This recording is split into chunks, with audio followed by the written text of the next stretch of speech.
Going for an Indian or having a curry is almost as stereotypically British as roast dinners or fish and chips. There are around 12,000 curry houses in Britain. The word came from the Tamil curry, which meant a spiced sauce, but gradually the term was adapted and used as a generic term for any stew-like food from the Indian subcontinent, rather ignoring such subtleties as regional differences and completely different flavours, textures, cooking methods and ingredients. The first definite mention of curry in English is 1598. But the first recipe for curry published in Britain wasn't until 1747, by which time Brits, long-time traders with India, were slowly taking over the country.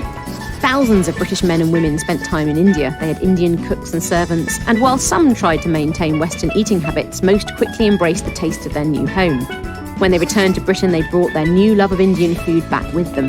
Those who had lived in India knew very well that not all Indian dishes were curry, and when the first, albeit short-lived, Indian restaurant in Britain opened in London in 1810, its menu contained khichdi, chutney and palau, dishes later known by the anglicised names kedgeree, chutney and pila.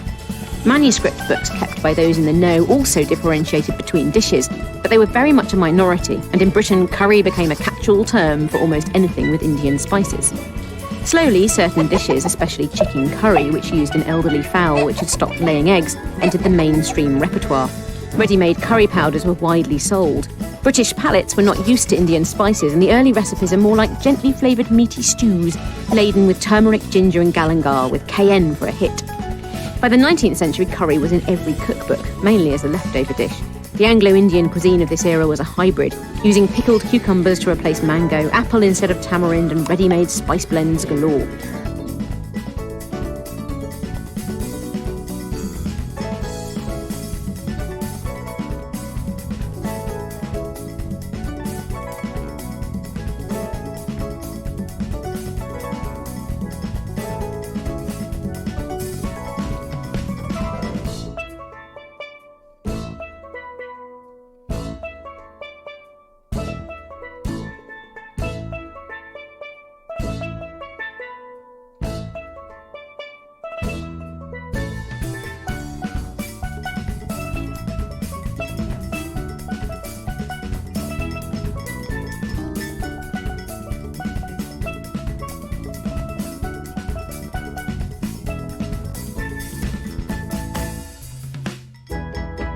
It is truly remarkable how these people from faraway India so steadfastly retain all their national traits and oriental peculiarities, no matter how distant from home they wander, or how many years or generations they may be away.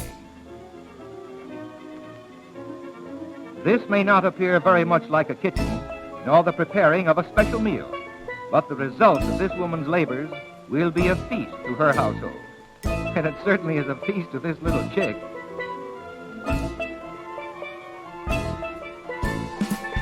This, in case you haven't already guessed it, is the local rice mill. The daily gleanings are only a few handfuls, but sufficient to sustain life for the little family. At midday, everyone stops whatever work they are doing to relax for an hour or two of siesta. And instead of going to the corner drugstore for an ice cream soda, they just chop off the end of a green coconut, fresh from a nearby palm tree, and drink the cool, sweet milk.